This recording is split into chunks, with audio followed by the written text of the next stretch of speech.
올해 5월 당 제7차 대회가 진행되었습니다. 당 제7차 대회 이후 김정은은 핵 개발을 가장 빠른 시일 안으로 완성할 것을 당 정책으로 규정했습니다. 그러면 왜 김정은이 2017년 말까지를 핵 개발의 완성을 위한 시간표로 정했는가 하는 문제입니다.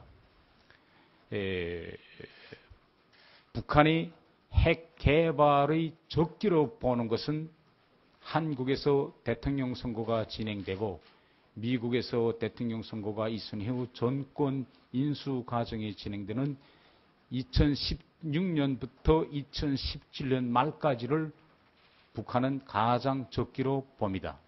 왜 그런가 하면 이 기간 정치적인 국내 일정 때문에 미국과 한국이 북한의 핵 개발을 중지시킬 수 있는 그 어떤 물리적이고 군사적인 조치를 취하지 못할 것이라는 타산이 깔려 있습니다.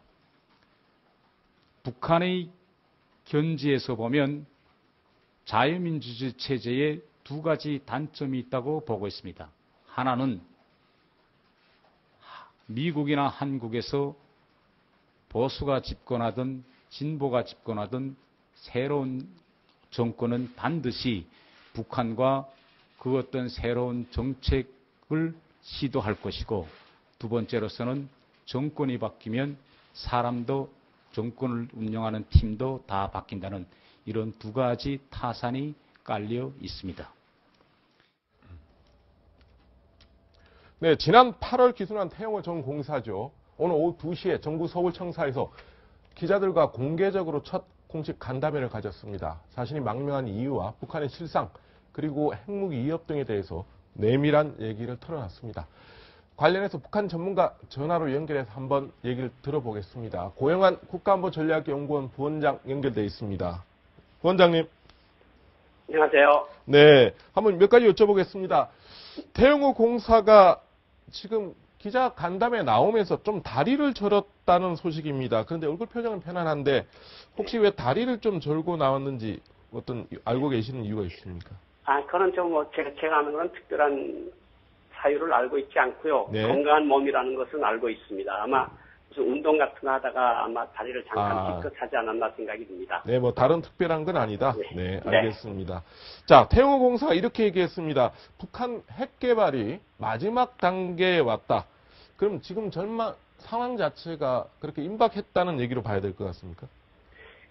우리가 이야기한 것이 아니고 북한이 이야기한 거거든요. 6차, 7차 실험을 하겠다. 네. 그것을 공언해 왔고 실질적으로 핵 능력의 고도화를 계속 추진해 왔는데 태영호 공사의 말의 의미는 올해 하고 지금 거의 마지막 단계 5차까지 와서 지금 기술적 문제들이 거의 해결됐고 네. 이제 그것을 전력화하는데 2017년 말까지가 가장 적기다라는 점을 강조를 한 거고요. 네. 그것은 아까도 이야기를 한 것처럼 한국에서 미국에서 대선이 진행되고 정권의 정책이 바뀌고 정권 그렇죠. 팀이 바뀌고 이러면서 네. 내부 정책에 정신이 없으니 네. 이런 때 바짝 6차, 7차 핵실험을 해서 북한의 핵 능력을 전력화해서 빨리 배치를 하고 이 기초 위에서 미국과 핵강국 대 핵강국 간 회담을 하자. 이것이 북한이 노리고 있는 측면이라고 생각을 합니다. 네. 자, 이번에 본인이 망명한 이유로 장성택 처형 이후에 내부의 동요가 심각했다. 그래도 네. 실제로 이 북한의 엘리트층에 미친 파장이 컸다는 얘기인가요?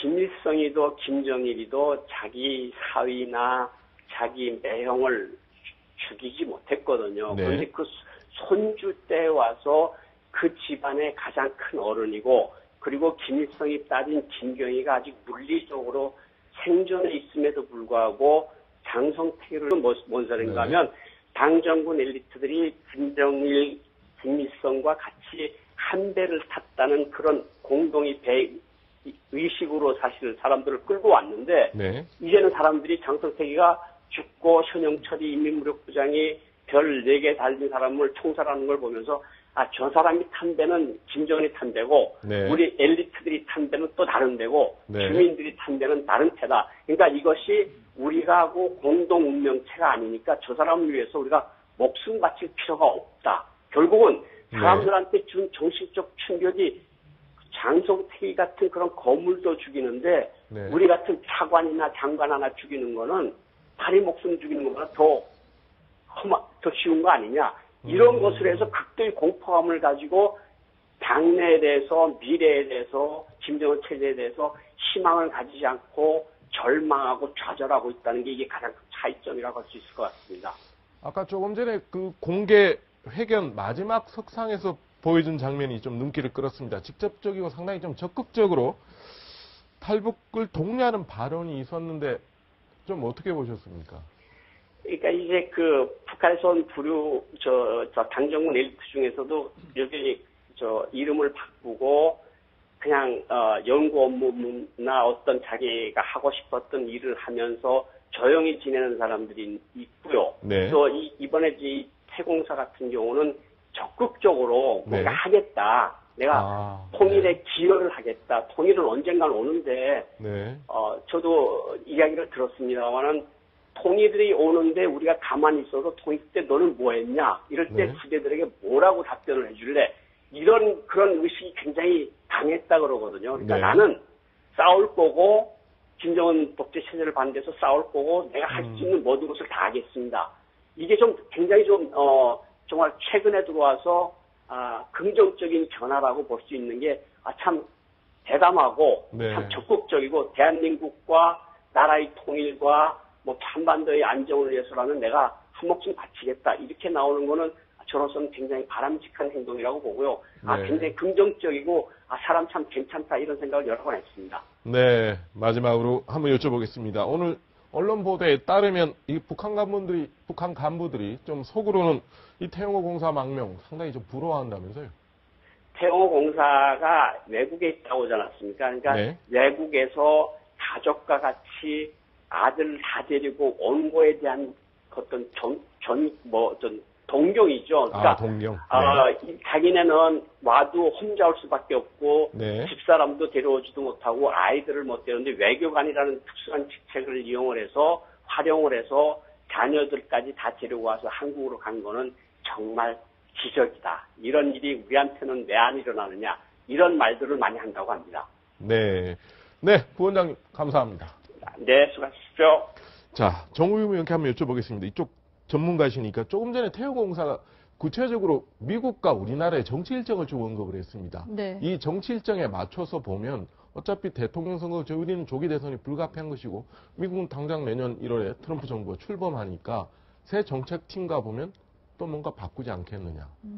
아마 그러면 핵개발 일정도 아예 그렇게 흘러가겠다. 그거는 이제 태영호 공사의 생각인 것 같고 자기가 받은 공문에는 우리나라의 대선 일정에 맞춰서 핵실험을 이제 하려고 했다라는 얘기 아닙니까? 그러니까 원래 대선 일정은 12월이었거든요. 그렇죠. 내년에.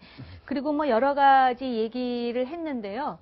아마 지금 태영호 공사의 예언이 아니더라도 북한 정권에서 뭔가 도발을 할 것이다라는 거는 그 예측 가능한 일이죠. 그러니까 대비를 해야 되는데 이제 우리 정치 상황이 굉장히 이제 혼돈이지만 그런 부분에 있어서는 중심을 좀 잡아야 될 것 같고요.